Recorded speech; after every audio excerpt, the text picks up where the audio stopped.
Army hearties, once again I've wrested the means of production from Captain Kimmy, and I come to you bringing a brand new podcast. Yar! Hey everyone, welcome to Season 31, Episode 15 of the Happy Jacks RPG Podcast. I'm Nick. I'm Jameson. I'm Mike. And I'm Jim. Hey, there we are. In today's episode, Steffi from Scotland replies to our discussion about mystery games. Vyrrk from DC asks for recommendations for games besides D&D that have the vibe and flavor. And Blake shares a horror story from his first gaming group. If you'd like to continue to contribute a question or story for the show, email us at happyjacksrpg@gmail.com. I swear to you I can in fact speak. That's happyjacksrpg@gmail.com. So, if you weren't aware, because you haven't been listening for the past several weeks, Happy Jacks will be at Strategicon 2023. That is the one labeled OrcCon. That's February 17th through 20th at the Hilton LAX in Los Angeles. We have a couple of special guests tonight, Mike and Jim, who can go ahead and talk about the con. Tell us what you know. Well, we're a long-running set of conventions. We run 3 a year, OrcCon, GameX, and Gateway in February, March, and September. May, not March, May. Sorry, February, May, and September. It's one of those M months, right? But in any case, we are a full tabletop gaming convention with just about any type of game you'd like, whether it's a board game, collectible game, role-playing game, LARP, just about anything that you need. And we run from Friday to Monday continuously, no stopping. It's sort of a marathon of gaming. I personally am the supervisor of the RPG department, and Mike is the supervisor of the miniatures department, as well being our event coordinator. And we'd like to invite anybody who wants to come out to our convention to come have some fun and see what we're all about. I mean, if you're into RPGs, we got so much going on. Everything Savage Worlds, Morkborg, First Edition D&D, DC RPGs, Paranoia, all your venerable classics and a lot of the new hot stuff. I got so much Call of Cthulhu. I think I lost sand just putting the schedule together. No, we got Fate of Cthulhu and several editions of the game. A lot of stuff going on there. We even have Achtung Cthulhu, the World War I version of it.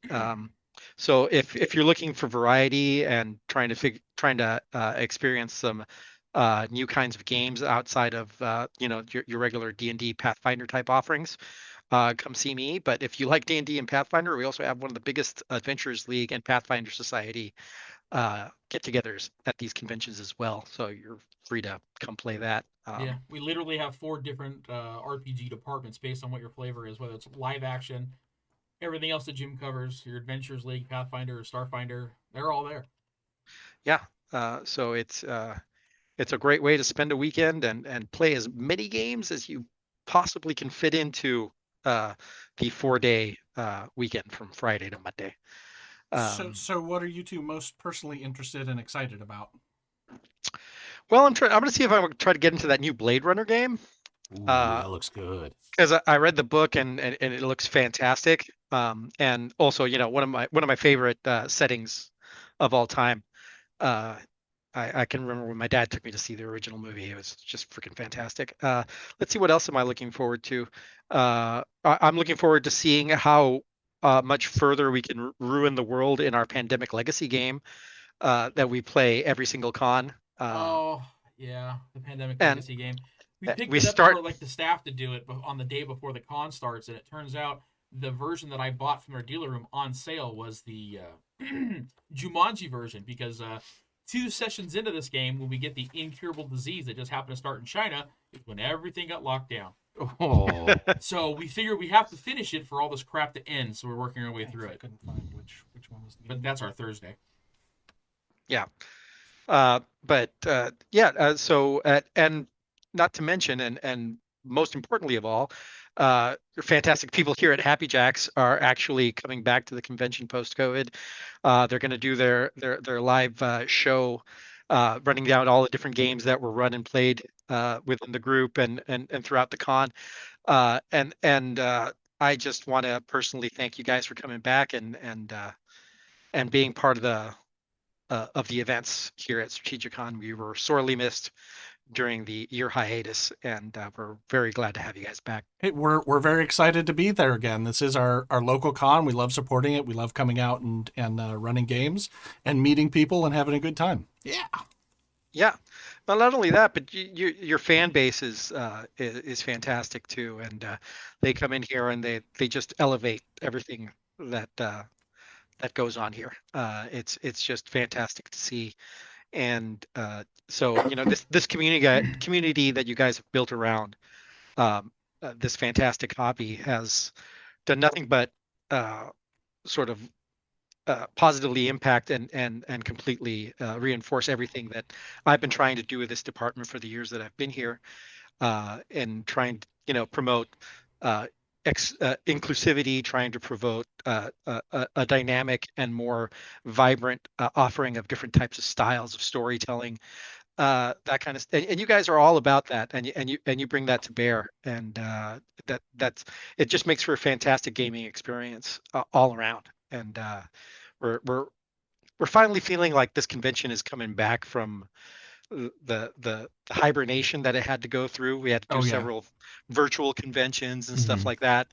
But everything that we've seen so far and all of the pre-registrations and all that stuff, it's been going insane. And we've been so incredibly happy to see that kind of activity come back and have that super fantastic lively con when all you see is just smiling faces walking down every corridor.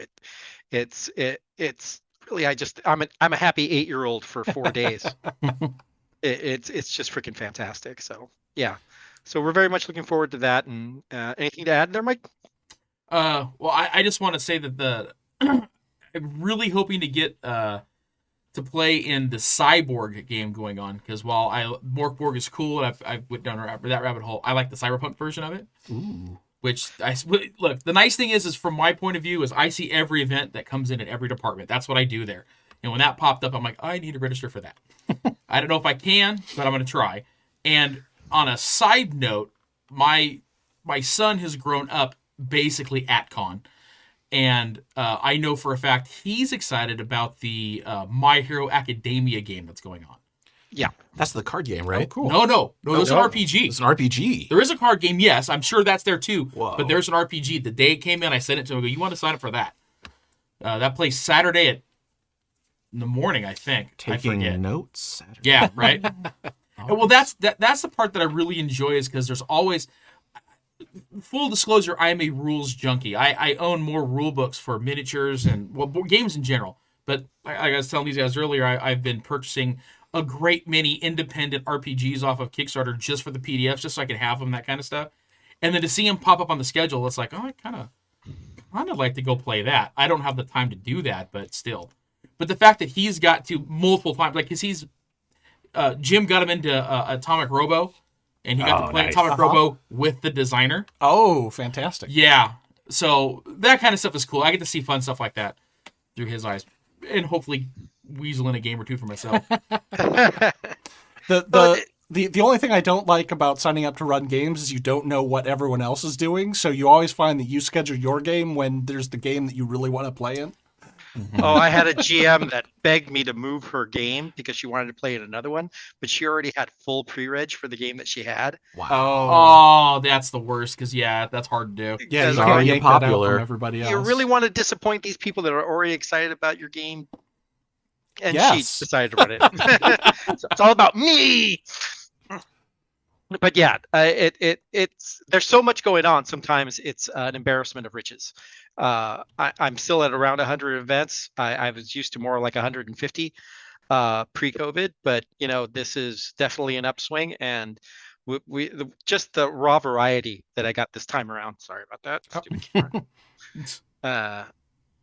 It is astonishing. Like I said, Cyborg. I would have never expect that to be run so soon after its release here. But it's I really am very proud of the fact that I have a department that runs so many incredibly great sort of small form games. Not only to mention that, but what Tomes does down in Games on Demand. Oh yeah. Oh right, Mhm. the fifth RPG department. I forgot about Yeah. Games on Demand. Because he has some stuff there. I swear I've walked away just going, I've just lived in a dreamscape. What just happened? No, those games are fantastic. And if you ever played in a game that Tomes runs, he is literally one of the most creative and fantastic GMs I've ever played with. The reason I recruited him is because he ran this Star Frontiers Lego game where every single section of the ship was its own Lego block thing, and it would be just the frame of the ship. So when you'd open the door, he'd actually take the entire room made out of Lego, place it down on the table, and your little minifigs got to explore it. I know. I'm so angry I didn't get to play in that. That is one of the times that I really super cheated to get into the game and just wrote my name in before anybody else could, because I get the sheets first because I make them, and I don't feel bad about it at all. Nor should you. Fantastic, yeah. The amount of hell we got to go through to put this thing on. I'm okay to abuse my power every now and then. Absolutely. Yeah. That's absolutely fair. I only do it every once in a while, but that was definitely the one that was worth it. And he also did a what was that? Do you remember that game they did with it? That was based on the app game for the post-apocalyptic. I can't remember the name of it. But anyways, he did another one that was basically a Lego side scroller, and the sections of the Lego would move as on from side to side as you moved along the dungeon. The guy is just amazing. Super fun. Yeah. Oh, and the last thing I'd like to mention, if you're also interested in miniatures painting, I am going to be doing a demonstration of the under shading or slap chop method of speed painting, a full demo where I will go through all of the steps necessary to create a very well painted mini in about 15 to 20 minutes. So that'll be fun too. Cool. Any other announcements or anything that you want to talk about?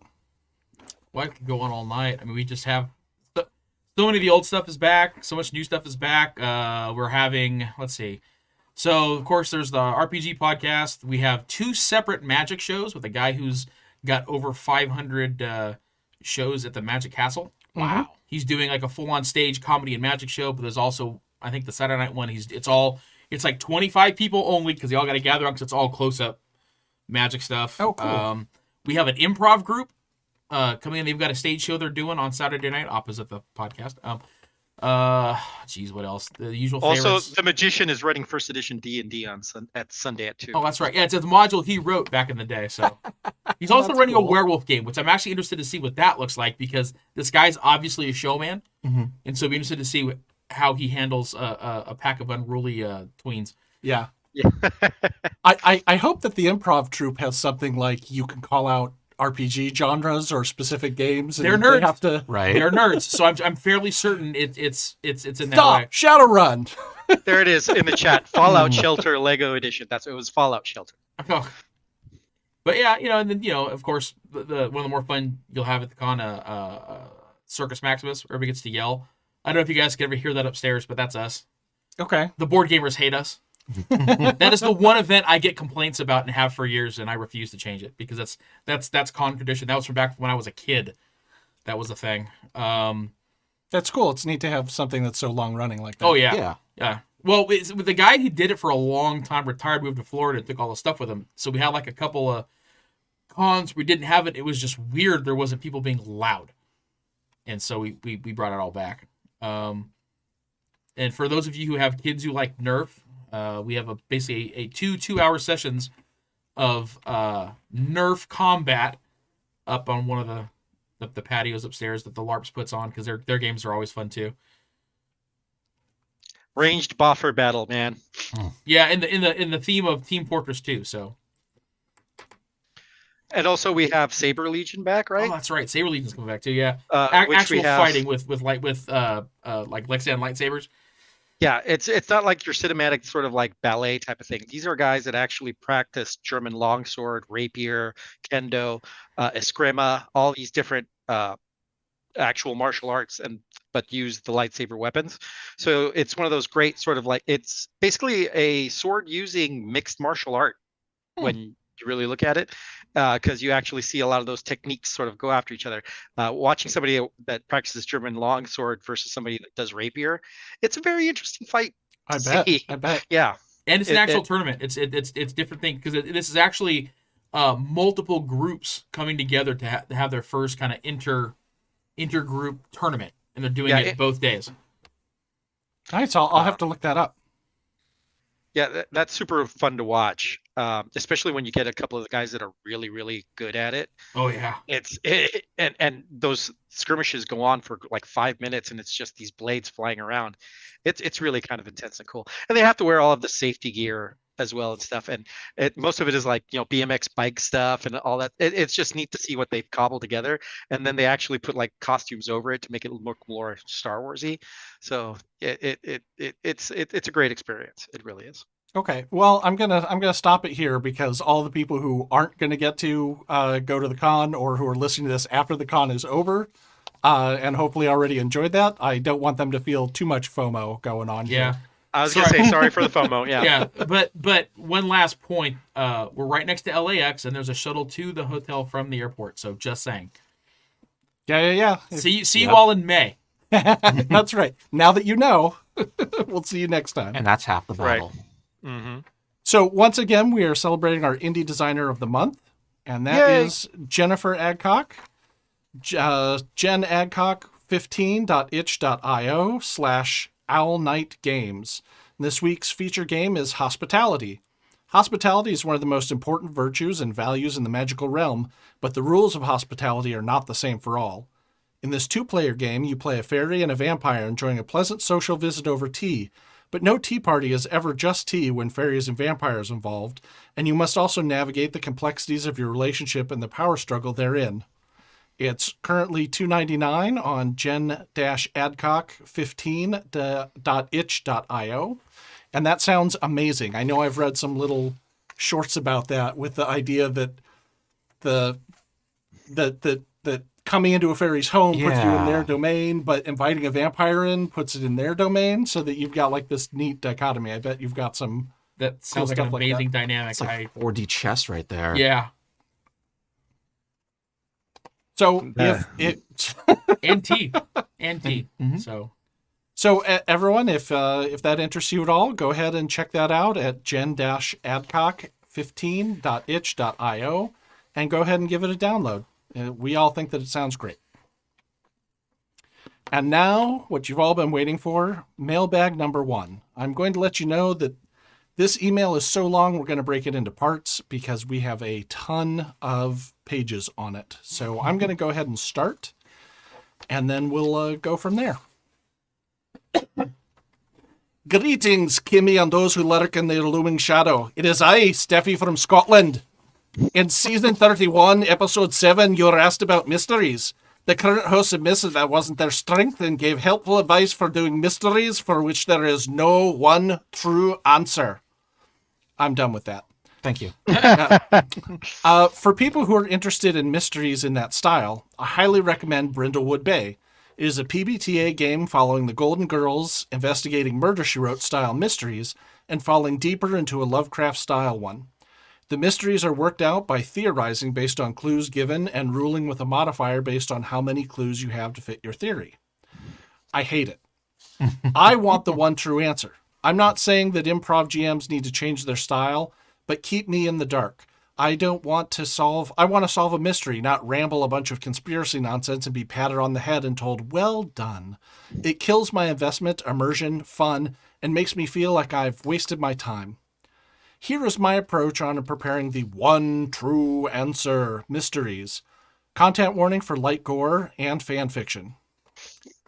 First, the one true answer mystery, you need to have one true answer.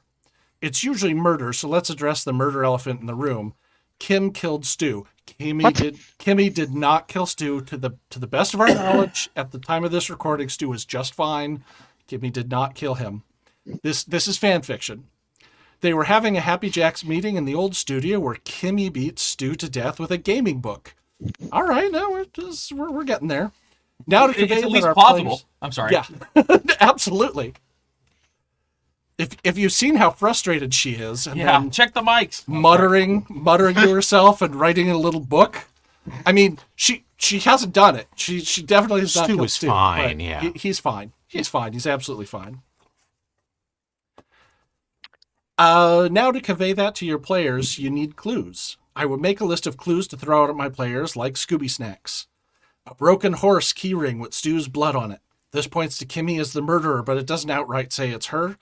It allows players to feel clever for making the connection between horses and Kimmy when you introduce her with more and more horse girl coding. The floor is bleached and far cleaner than the rest of the studio. It shows Kimmy's perfectionist nature, and the contrast shows that there was something off here. Blood on the underside of the studio chairs and table. Kimmy may have bleached the floor and maybe the walls, but she didn't think about the furniture. This confirmed that something went down here. The murder weapon. It's a gaming book that a fan had sent in years ago to have everyone sign and sent back to him, which Stu keeps forgetting to send back. So very possible. Yeah. Because the best parts of fan fiction are pulling from reality. Mm-hmm. Yeah, it's hitting pretty close to home, but let's. There's a checklist somewhere that has every single box tick. The listener can show up to reclaim their book, and it's the only TTRPG book missing. Maybe Stu managed to rip a page out in the struggle, and it ended up in the trash with Stu's blood on it when Kimmy was tidying afterwards. If you really need to hit the players with a clue by 4, it can be the page that Kimmy signed. That isn't really a clue because Stu just happened to rip out his murderer's name while being attacked is implausible, but it looks like a clue and that's good enough. Blood on the doorknob. Stu's blood. Kimmy's fingerprints. Simple traditional clues. For fingerprints, Kimmy's prints can't be on file, so the players have to get a sample of her fingerprints to compare. Keep the PCs active. You could always go for a more dramatic enter and exit. Rope dangling from a skylight, a broken window, glass broken outwards show that they were let in and broke out. But Kimmy using the door showed that the killer was trusted, maybe had their own key, and not some over-the-top assassin. Try not to make things too complicated. Kimmy is smart enough as a PC to lure Stu into the middle of the desert and kill him there, but that doesn't add anything. There's no personal connection. There's no reason for your players to ever find it. Keep it simple. You might want to have Kimmy not have time to bleach, so there is faded blood stained with a clear book-shaped clean spot in the middle. That's where I'm going to stop. Who'd like I'll to jump pick in. up? Okay, what happens next? Kimmy gets rid of the body. She uses a full body cosplay she had in the back of her car to transport him to her house. Why her house? The desert is still too complicated. She buries him under the new studio. Stu is fine. Kimmy has not killed him. He's fine. Quiet down there. Yes. To further cover up her crime, she convinces her techie husband to deepfake Stu into a few podcasts afterwards. Happily handing the podcast to Kimmy, securing it for other possible pretenders. That gives you a handful of more clues. Neighbors of both witnessing Kimmy with a cosplay buddy who seemed drunk. Felt from the costume in Stu's, Kimmy's car, and a new studio. Blood in Kimmy's car, maybe under the baby car seat, if you are keeping your Kimmy clever enough to be covering it up. The murder weapon in Kimmy's car or house or work locker. Maybe Kimmy has repainted her car recently to have a horse on it. Typical Kimmy. The clue does double duty, implying that Kimmy is covering something up and codifies her as a horse girl. If you're running with supernatural elements, maybe Stu's ghost is the origin of the audio issues on the new podcast. Yes, that was a quick exorcism we did when it wasn't working a minute ago. Light exorcism. The players could even use that to communicate with him. Stu's videos are deepfaked, but you have to foreshadow that. Kimmy could be showing a scene from Wonder Woman with herself deepfaked in for Gal Gadot. She'll happily show it off to the players because it's cool. What went wrong? Kimmy didn't know that Stock was around.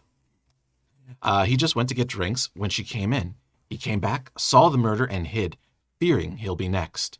Now he is guilt-ridden for not doing anything to save his friend and terrified of Kimmy, appearing in the podcast less and less.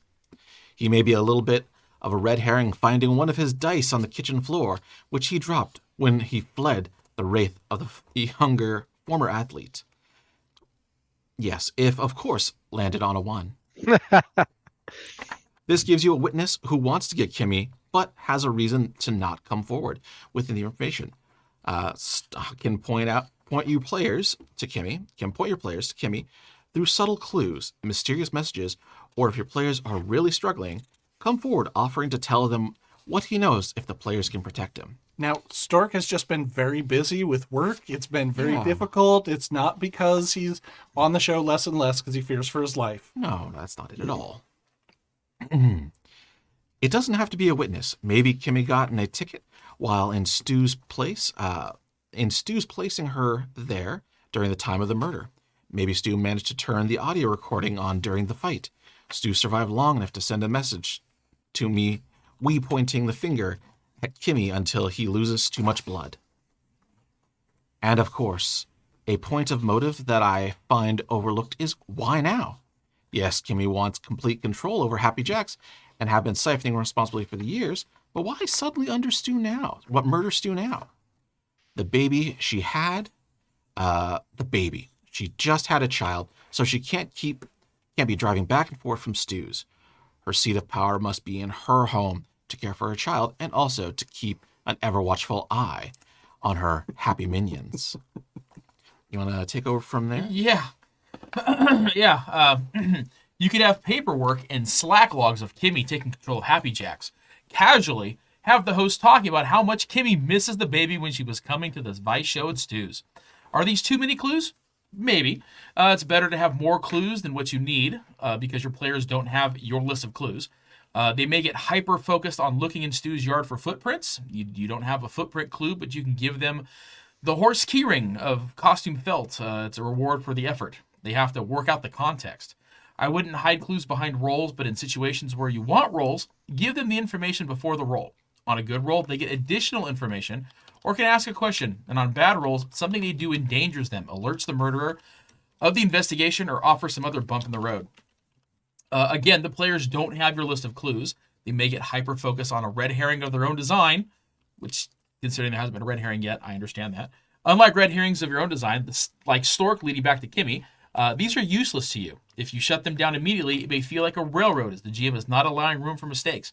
But if you let it go on too long, it's disrespecting your players' time. If I had players who made the connection with the supervillain was the son of a dead superhero, the astronaut, this was wrong.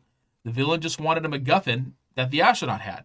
I shut this down when the players were looking into this theory, and they found out the astronaut was gay and never adopted. This, of course, doesn't rule out every possibility of a gay man fathering or being a father figure in a child's life, but it was enough of a stop sign to tell the players they were barking up the wrong tree and that they felt like they achieved something by disproving a theory. Let them earn finding out the red herrings are gay astronauts. Keep feeding them clues. If they really need it, someone can throw a costume party and Kimmy can show up as a villainess and drink red wine. You want the PCs to solve it. Reactive or active. Next, I would work out what Kimmy's concerns are during the game. What kind of a threat is she? Is she a reactive threat? She just wants to be getting on with her life as the unrivaled of Happy Jacks. He or she is trying to cover her tracks and get on with her life. For that, I would make some of the aftermath happen during the game. She might be introduced clean out. Might be introduced cleaning out the back of her car, maybe highlighting the gaming book with splotches of what maybe looks like baby food and felt from the costume you set the scene. Kimmy will be drawing the piece's attention away from the evidence. Depending on pacing and how quickly you're picking up on clues, you can make Kimmy more active. Misleading the players is in character, but with each mislead, you want something to point back to Kimmy. If everyone had horse key rings, they would be told that Kimmy bought them in bulk for giving them to hosts. She might even try to kill the PCs if she feels cornered, but that should be saved for close when you're ready to bring this case to a close. Wait a minute, was it one of those lunch boxes? Because Kimmy was giving away an awful lot of those lunch boxes. Yeah, mine had a key ring in there. I just love the fact that apparently Kimmy is essentially Tina from Bob's Burgers. Picking up on this. If she's an active threat, Happy Jacks is just a step in her evil plans. She has set her sights on the next target, Matthew Mercer. She has Abria as a plant hosting in their mini campaign. For this, plot like you would a regular ongoing threat. It gives Kimmy an end goal and the players a ticking clock to stop the killer from striking again. I would reuse many of the same props and themes as in the Stew Mystery. Have the horse keyring come into play. Have copy of the VODs with the vids with the host deepfaked as Matthew Mercer as Kimmy is trying to work out who will be here imposter Mercer. Have paperwork on the aspects of the Critical Role company that Kimmy took over and Happy Jacks in one of Kimmy's drawers. If you need to be more obvious, dartboard with Mercer's face on it. Subtle. Suspects. 9 is hard mode. Never go more. It's harder for the GM too. A mystery where the killer is either one of 2 people could be brilliant because you can go so much deeper into the psychology and other detail because your characters are more likely to remember who they are. Here we have Kimmy, Stork, and Abria. Let's add Tabby and Rose. Tabby wears a lot of black and have survival skills. Seems like a plausible killer, but looking at the evidence, it doesn't fit him. Also, he has no obvious motive. Rose has motive. She's been a fan forever and only now a host and player under the new regime. She has no means, and her alibi of being in Alaska is pretty solid. Stork and Abria will be suspicious, but both willing to sell out Kimmy when push comes to shove, though Abria would make an awesome mini-boss, so maybe she is loyal. I don't know that Abria would take the position of mini-boss, but perhaps in this fantasy fan fiction that never actually possibly would happen, sure, we can say that this Abria is happy being a mini-boss. All right, alibis. This is what I get Gygaxian. You need to know what the NPCs are doing during the time of the murder. This would be the first thing out of your players' mouths otherwise. You need lies for Kimmy and Stork. The lies should be disprovable, vague enough to question. Kimmy taking her child to see the horses is an alibi where neither the horse or the infant child are viable witnesses and give bonus clues to what Kimmy wants to spend time with her child and likes horses. The others should have alibis that are easy to confirm, except one. Maybe Tappy was shopping at Hot Topic. Sorry. and lied to hide his mall goth ways, but applying further pressure will reveal the truth. Side note, Tappy as mall goth makes me happier than anything I've read in a long time. He's been my friend for years, and I think it's fucking fantastic. It's just... He was my roommate for 2 years, and this makes me laugh more than anything I think I've read in this entire thing. And when all fails, if it gets to the point where the PCs are going to point the finger at the wrong person, have Kimmy strike again. Oh, poor Matt. It can be the suspect, or the PCs are with the suspect. Kill Dave. He's a lovable NPC that will reinforce the PCs to find the real killer. Dave is fine.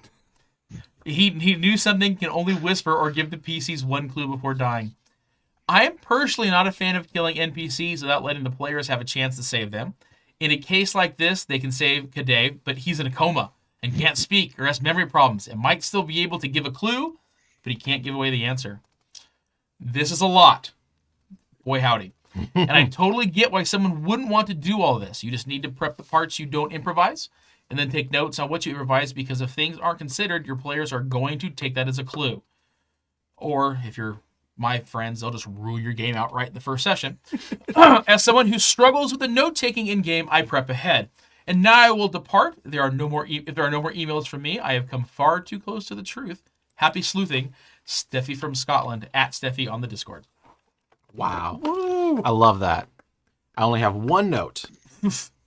Always, whenever your players are going to suspect someone, that person needs to die. They need to be ready to barge in there and be like, you did it. Oh, crap, they're dead. We're way off. And they have to reevaluate all their clues. I think an even better way to handle this, now, granted, I don't know how, I'm probably older than you guys, the movie Clue. What's that? Is that on Apple? I'm just fucking... You're good. Do something like that where you actually role play out one ending, and if it's wrong, but it may have happened like this, and then do it again. Oh, that would be a lot of fun. That would probably be the way I'd like to handle that, because if they guess wrong, you reset to a certain point, try again, and then until you do get to the end where you guys actually got it, and then you can even throw in the communism was a red herring joke, because why the hell not? Well, look, consequences are interesting, right? They're one of the things that can be really a motivator to player characters when they actually see consequence for what they do. If they chose the wrong person, let them choose the wrong person. The wrong person gets incarcerated and something happens. It expands the story elsewhere. I don't think that it's necessarily a given that the characters will either succeed or fail at that. I think that it's just sort of a segue into further storytelling if they do.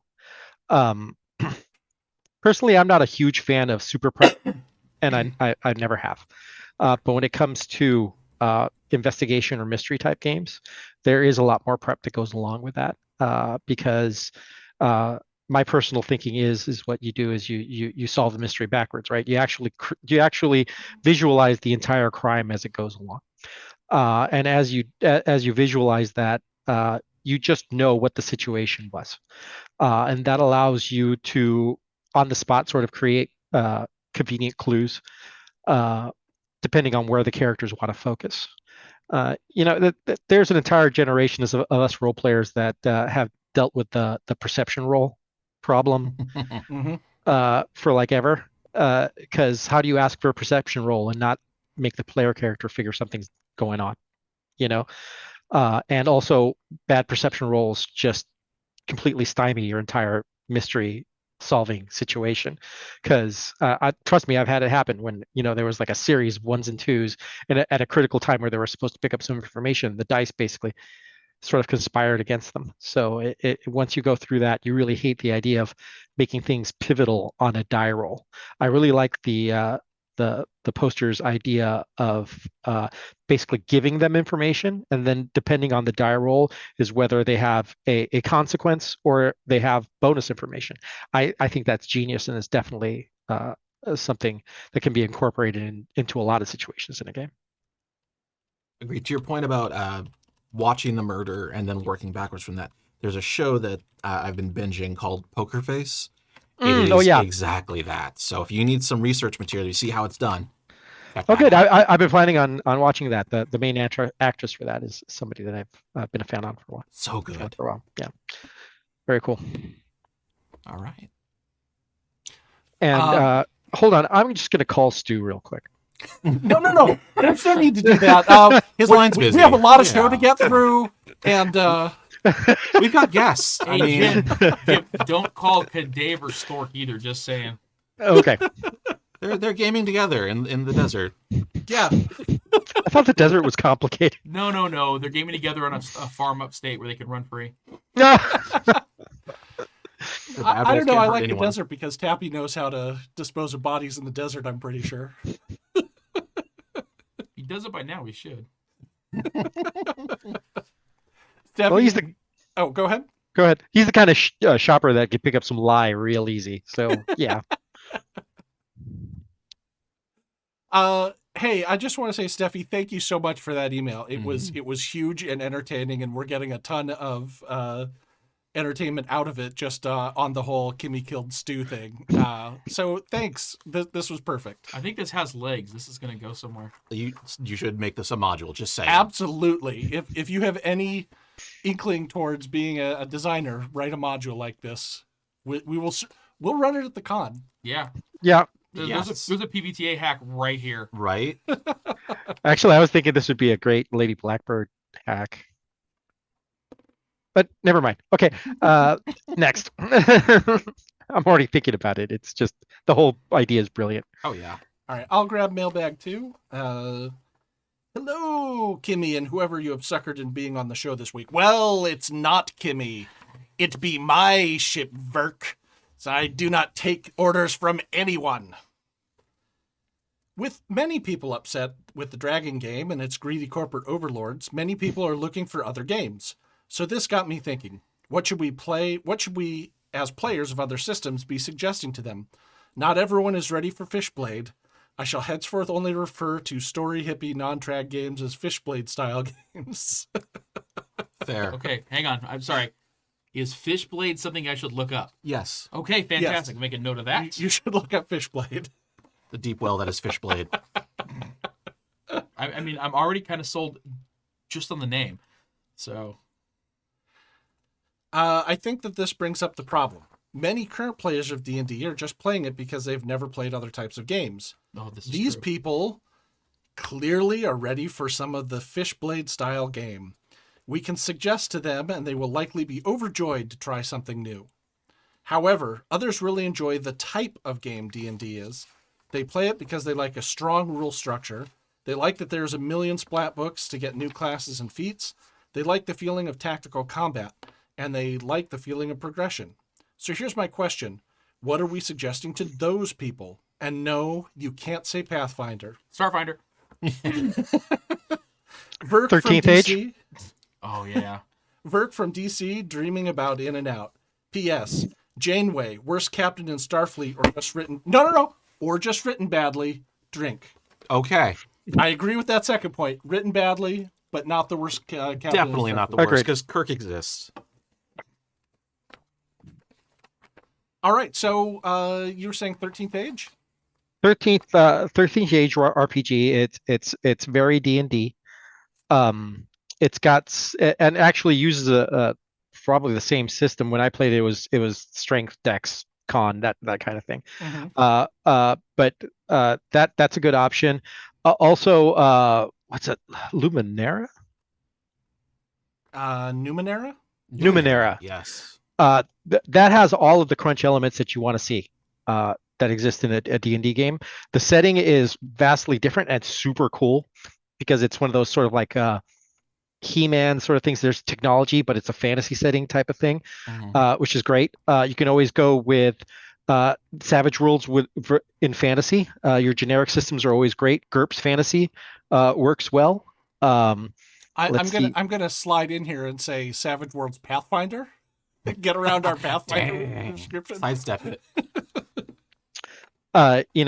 Also, you can always go back into the OSR movement because, arguably speaking, a lot of people would say that first edition D&D is probably the best version of D&D because because it's intentionally clunky and has all these fun elements and is definitely a game that's very focused on that dungeon dive thing. It's sort of what it's solely designed to do, right? But there's Osric is a great thing, and it's free for download, and it's basically sort of like a rehash of first edition. Looking into old school revival stuff is always a great option if you want to move on to something that's very D&D but isn't D&D 5th. Let's see, Mike, can you think of any cool ones? I'm sort of just looking at my shelf here. See, there's always the Palladium role-playing game, but you wouldn't have any fun playing that. No one enjoys that game. Who makes 13 Age? Is that Green Ronin? No, I don't believe so. Hold on, I'm looking it up right now. There's an Age one. There's something Dragon Age. Dragon Age, yeah. Dragon Age, yeah. Dragon Age. Actually, that's based on the video game, and the system for that is really, really nice. Yes. It's a D6-based system that's really cool. Yeah, well, I'm aware of it because of my love for the Expanse RPG. So, but Peregrine Press is the one that does 13. Oh, Pellegrin, yeah. I just bought that bundle, but I haven't cracked into it yet because I'm working on other things. It's a beautiful book too. Really if we're just specifically talking fantasy, man, I can't really think. I mean, we've kind of covered all the basics there. Those are the. Well, there's also, if you want to go deep dive, there's a lot of the other more hippie games that we're talking about. Like, you can run a Fate fantasy game, and there's also there's a D setting for Fate, Dungeon World, for the One Ring, a free league. Yeah, One Ring is fantastic. Yep. All those years are good, but if you're looking for fantasy specifically, that's one of their fantasy elements. But also, if you are really into the tactical combat aspect, I'm probably going to get booed for this, but D&D 4th edition is very great for that.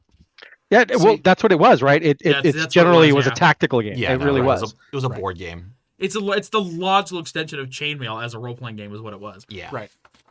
But people didn't want to hear it. No. So I'm going to ask a question here. We've been great at listing off a whole bunch of different options, but what are people's experience with playing those games, and why would you recommend them personally? Personally, I find Savage Worlds to be one of the best blends of crunch and narrative out there right now, along with Cortex Prime. Yes. Oh, yeah. The new one that's come out is so good. Yeah, it's fantastic. I find those two particular games to be so incredibly flexible in being able to tell just about any story that you want. Cortex Prime being particularly great at being at letting storyteller craft the theme of the game within the baked system because it's so modular. And it there, although there are a lot of rules to the system, they're sort of like kind of different in the fact that they're not solely based on task resolution, but also on being able to spend, bennies on being able to take narrative control every once in a while and do some of those things that allow the player character to be more in the driver's seat of the narrative, which is really what makes these quote unquote sort of hippie games hippie, is that a lot of times the game's mechanics are far more focused on allowing the player character to be more involved in the storytelling and be part of the selection of narrative. Versus I think D&D, it's a little bit more difficult to do that. I think it's far more of a conversation between the GM and the player character, and I think that the other games have a little bit more fluidity in that conversation between the GM and the player characters. So when it comes to Savage Rules and Cortex Prime, I highly recommend them just because I think they're incredibly flexible and fun, and allow you to do so much within the game. But also, the reason I brought up 13th Age is because it is basically D&D. It has some elemental changes to it, but not so much systemically. It's more of the setting that really sets the thing off. So I find it to be a really cool little transition between, so here's something kind of new but very, very familiar to what you've had before. Same thing with Numenaria, because mechanically speaking, it's complexity wise is very similar to your D&D 5th edition, but it sort of tends to focus on different aspects of the character and what you can do, and the fact that the setting is so unique and different that I think that'll capture the imagination of a lot of the players. It always seemed like Thundar the Barbarian. Yes. To date myself. No. With Ukla the Mock and Ariel the Sorcerer. Are you kidding me? That's one of my favorite cartoons of all time.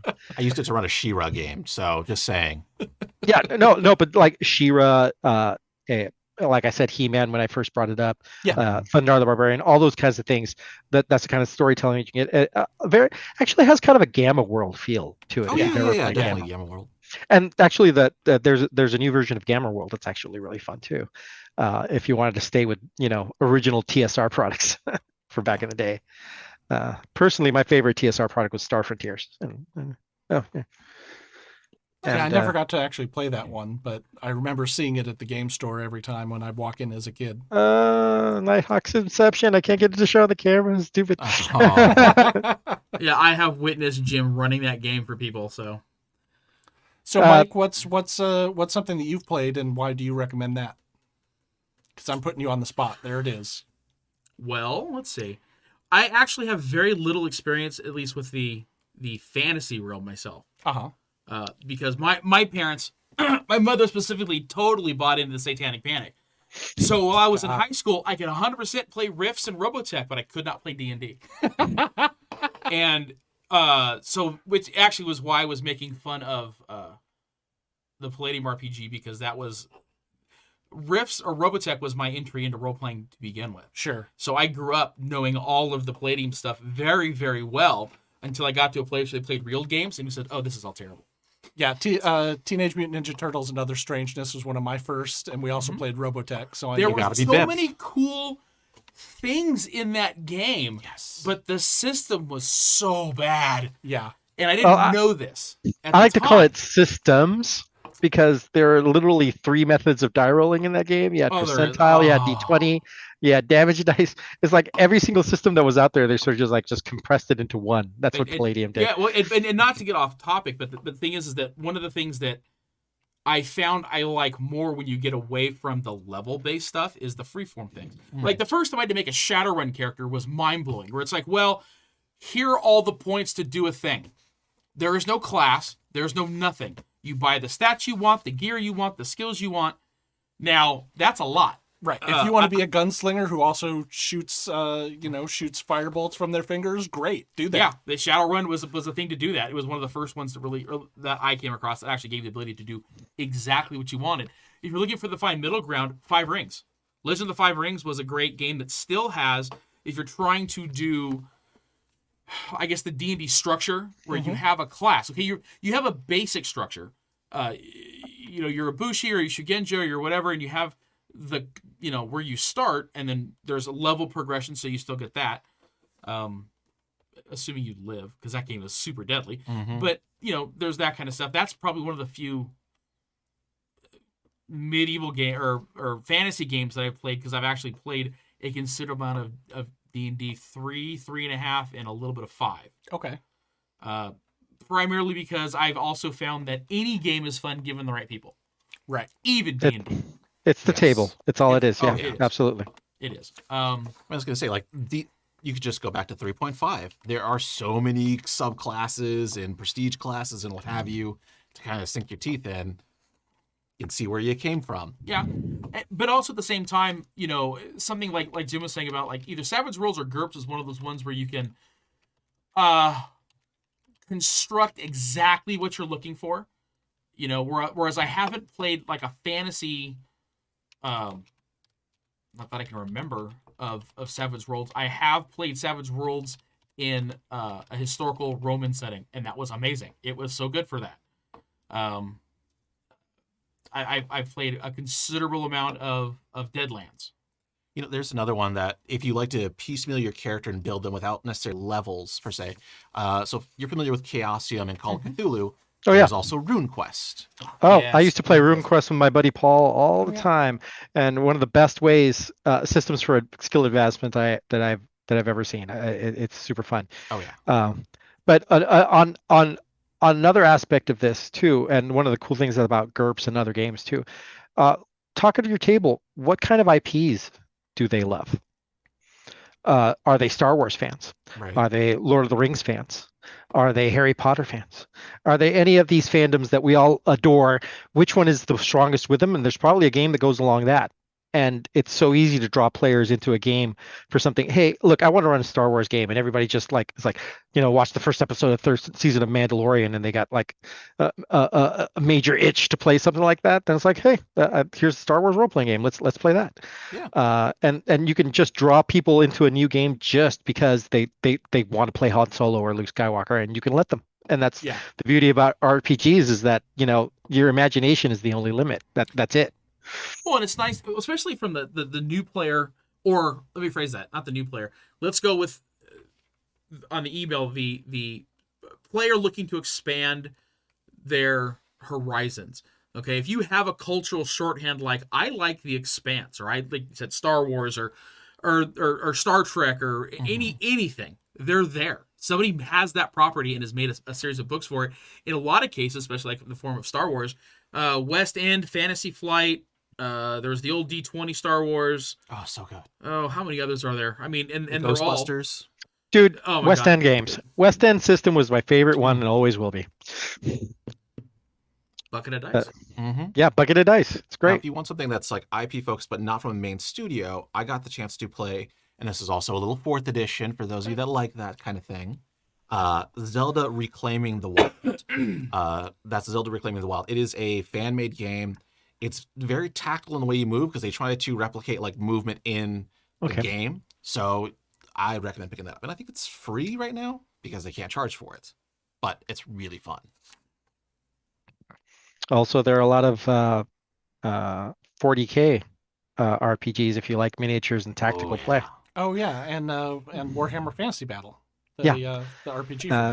And actually And the one that versions of both of those as well. the one that I highly recommend, and if you really like tactical play and want to integrate that into your role playing game, the War Machine and Hordes RPG is literally completely compatible with the tabletop game. Iron Kingdoms, Yeah, Iron Kingdoms. I believe they moved back to a D20 system, but they had a thing of it where the system basically exactly mirrored the mini system, and you'd actually use the minis from the game, and it was extremely tactical, and the world that they built around that is actually quite wonderful and very rich. So a lot of options in there too. Yeah, that's something that chapped my hide about what is it, Fantasy Flight, because they had the Star Wars IP, they made the Star Wars RPG, they had tactical games, but you couldn't just take your character from the RPG and then insert them into the tactical games that they had.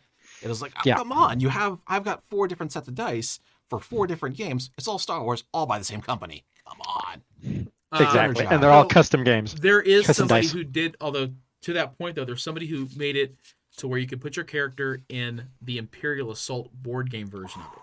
Oh yeah, that'd be cool. Because that's the one that actually fit that the most anyway. Because that game was great. But Wookiee fingers. You monster. How dare you? And you can always go BattleTech, where literally you can scroll down to 2 guys having a fist fight in the alley, all the way up to nuking entire planets from orbit, and it scales from one end to the other all the way up. I think we definitely. I didn't play long, but one of my favorite non D&D fantasy games is actually the Hero Fantasy, because I'm a big fan of the Hero system. It is super crunchy for making characters, but the actual play I think is pretty quick. But it's front loaded a lot. But in that, it was just like a really nasty, gritty, can be very lethal system. And I greatly enjoyed the time I got to play in that. Yeah.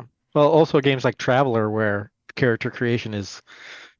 I have a game running at con right now that's 8 hours. It's 4 hours for Traveler character generation, and then 4 hours for the actual game. Yeah. Okay, we've given like 1,000 ideas.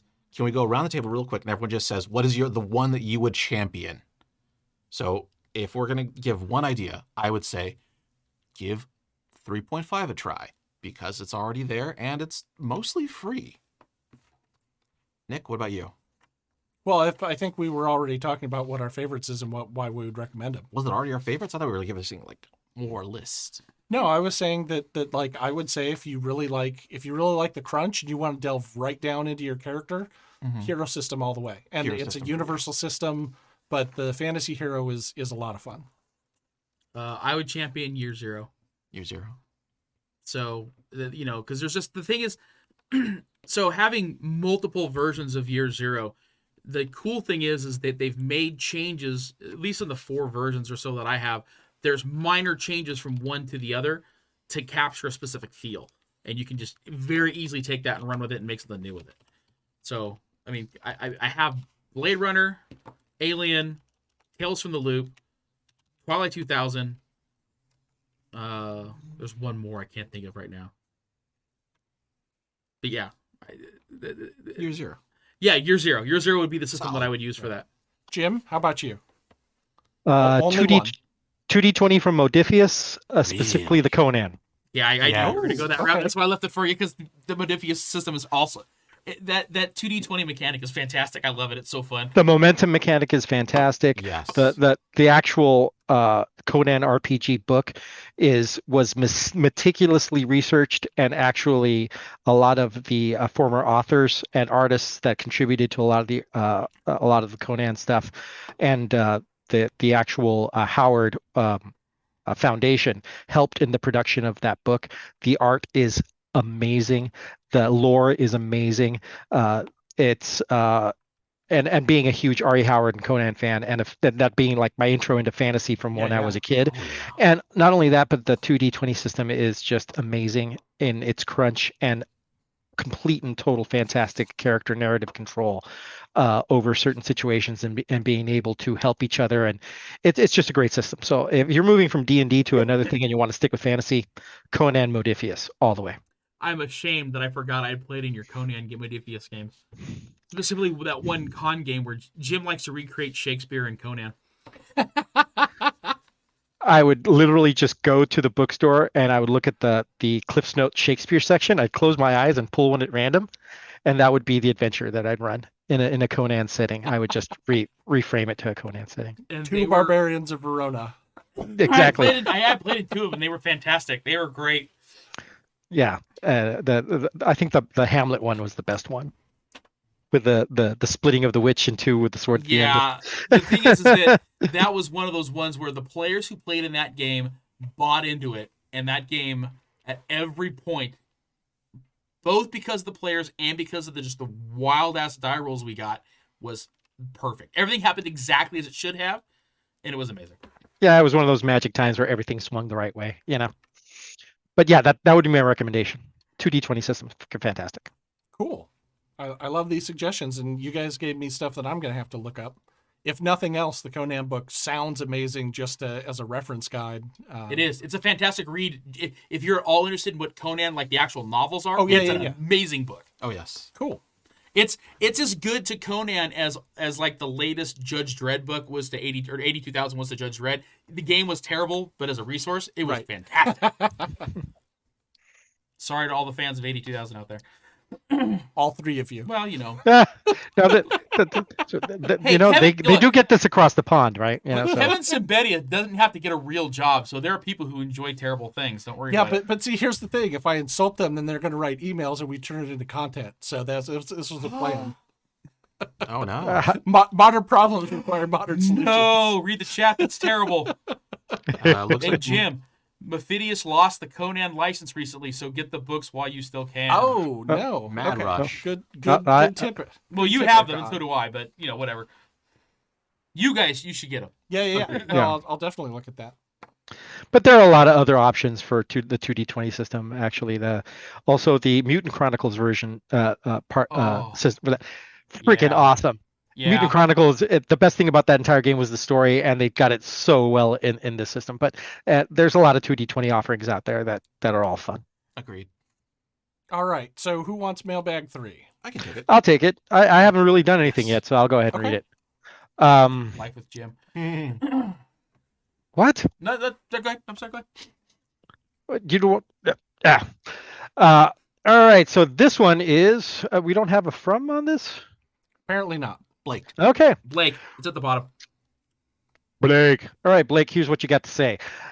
How I got started in RPGs. July 1989.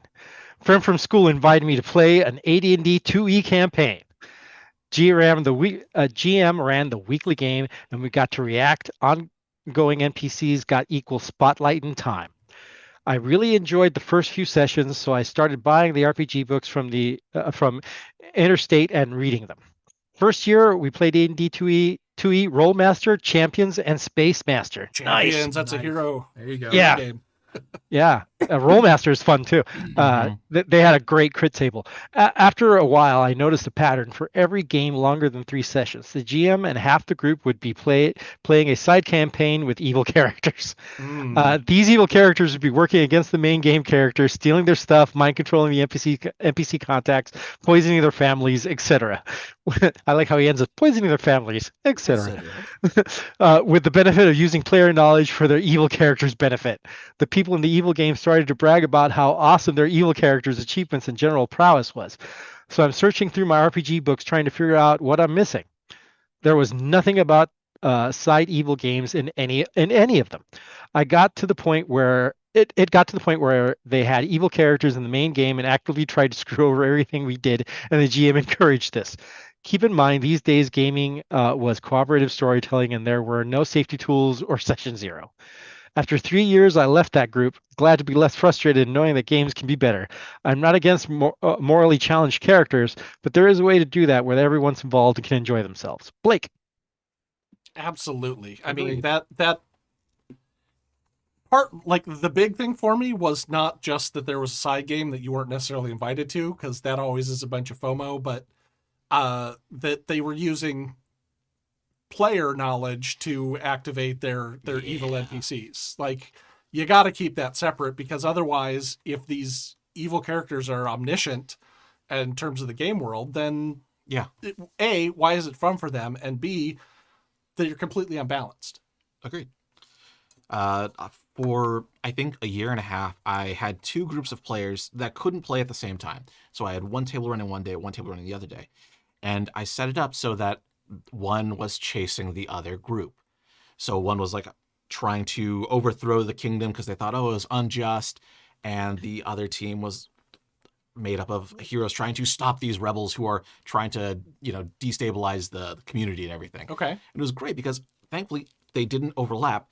And they also didn't know they were both playing in my games together until they were hanging out one day talking. And they started piecing together like, I can't believe we did this in this town. And they're like, you were in that town? We just killed somebody from that town. You did? It blew up in my face. It was a whole lot of fun, though.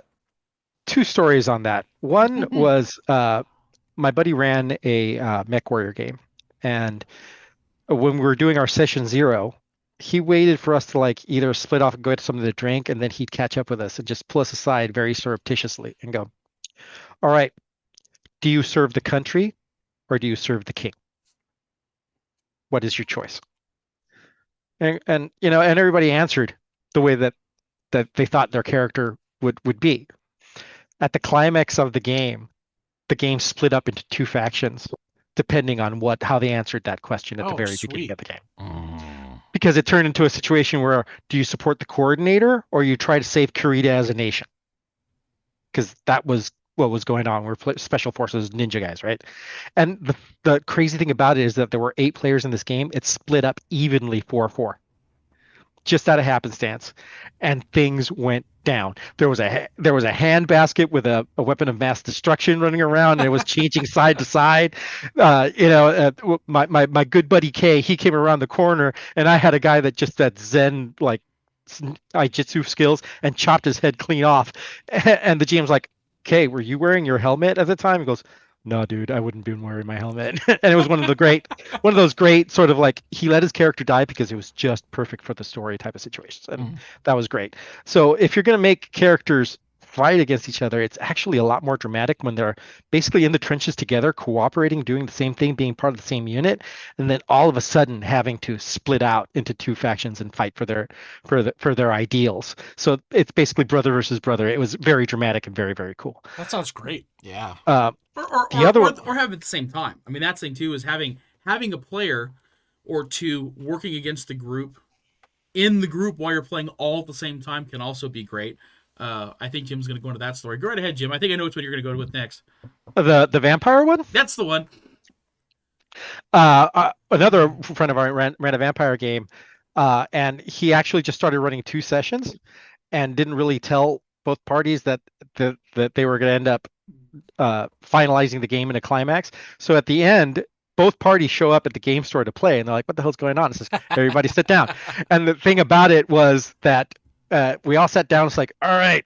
Oh, and then we started talking about what's going on. And then one guy looked at the other guy across the table, and they stood up and just switched sides, because apparently they were working for the other side the entire time. Each party had a mole. Nice. And then at the climax that came through, and then the player characters sort of switched sides, shook hands, and then we went at it and did the whole thing at the end against the Zemis guy. Super interesting and fun way. The entire time everybody was getting duped in some way, shape, or form, but it was vampire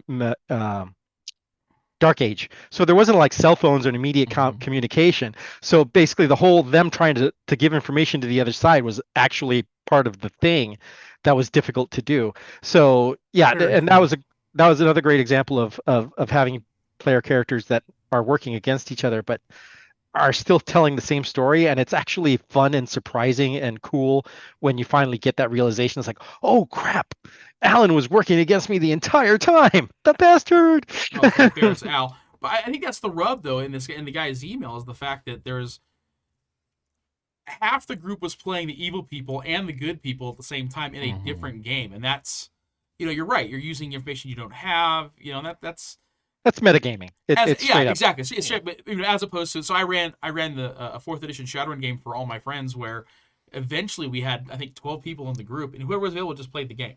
Right. But in that group, I had multiple individuals, I think 3 total, who were basically working it for themselves. And it was really funny, is because my brother-in-law was one of those guys, and how he, as far as horror stories goes, I'm sure he can beat everybody out there, because all of his players, or his ex-friends that he would play with, their shit got super personal in game, and it spilled over into real life. Like, it was bad. Like, he told me these stories. I'm like, that's a thing? People do this? They take this shit that seriously? I was blown away by this. When his character was basically selling out the entire party to the mob in the Shadowrun game, he was convinced everybody, all my friends, were going to hate him. And when they figured it out by accident, which is the best part, that he had double-crossed them, they're like, oh, man, that was awesome. Dude, that was so cool that your guy did that. And he was surprised with it. Like, don't get us wrong. We're going to have to kill your character. Oh, yeah. But that was cool. You're our cool. characters are pissed. Yeah, but exactly. That was great. And so, and that's the thing is that or the other one, or actually, I'm surprised Jim left out the other one, which was the Cthulhu, right, Jim? Where everybody was nobody knew it, but everybody was trying to sacrifice the rest of the party to their god. Nice. Everybody was doing that. Sure. And yeah, it's like I always like that mechanic in Paranoia where you have your own separate, for your secret society or your mutation or whatever, trying to keep it secret, but also trying to further your own goals while screwing everybody else. Mm-hmm. I remember that. Every game played with Al, because Al's character would do what Al's character wanted to do. Okay, last story. Oh, please tell me it's the Werewolf Wild West one. No. The Werewolf Wild West one is great too, but this one is Legend of the Five Rings. Oh, Jesus, yeah. So we had a guy playing a lion that was being blackmailed by a Kolat. And the entire story was revolving around how this character was going to survive this situation, right? Long story short, the character actually just ends up joining the Kolat and completely ruining the entire part of the narrative. They're just like, that's it. There's nothing I can do about this. I'm just going to go straight up evil. But the thing is, the character felt bad about it. But so me and my buddy Eli, we said, all right, we're going to go up to our Diamo. We're going to renounce our clan and become Ronin. And then we go and killed the Colette master that was blackmailing him and committed seppuku immediately after and left a note says to the lion going, we solved your problem. There you go. Perfect. That's great. A well-run Legend of the Five Rings game is a thing of beauty. It is. Well, on that note, I'm going to go to our outro here. Thank you for joining us for Season 31, Episode 15. Please visit gemroomgames.com to support our amazing Indie Designer of the Month, Jennifer Adcock. Also, you can find her games at jen-adcock15.itch.io. I want to thank our wonderful chat mod, James V., and our amazing Patreons who keep us ad-free and independent. You can join their ranks at happyjacks.org/Patreon. Of course, that's not required. You're welcome to just tune in, listen to the show, or contribute with an email. We'd love to hear from you. We always are looking for more emails and stories.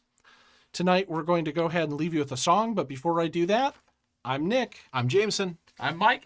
And I'm Jim. Great. And tonight's song is Agincourt, the Agincourt Carol by Poxy Boggards. I was corrected on that, so it's not Agincourt or Agincourt or Againcourt, but I am going to get all those on tape because screw historical accuracy. Ouch. Here we go. Our king went forth to Normandy with grace and might of chivalry. Their God for him wrought marvelously, wherefore England may call and cry. He set a siege sooth for to say to Harcourt town with royal array. The town he won and made a fray that France shall rule until doomsday. Deo gratias, Deo gratias, Anglia, Re de pro victoria.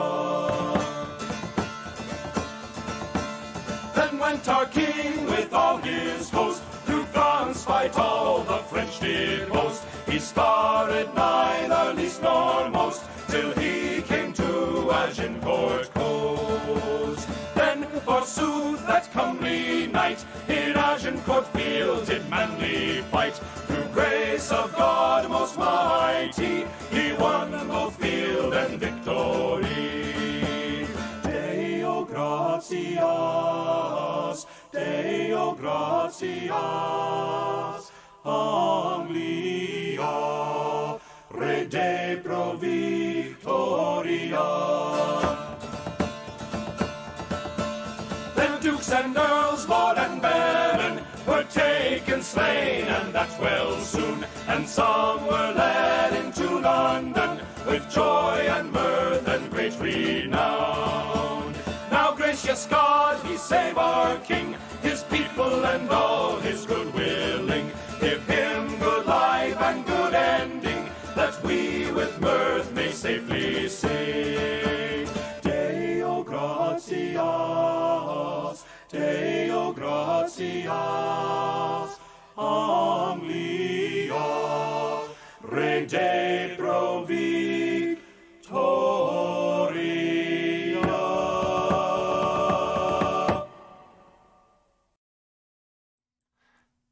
believe how close Steffi got to figuring out what happened to Stu. Crazy.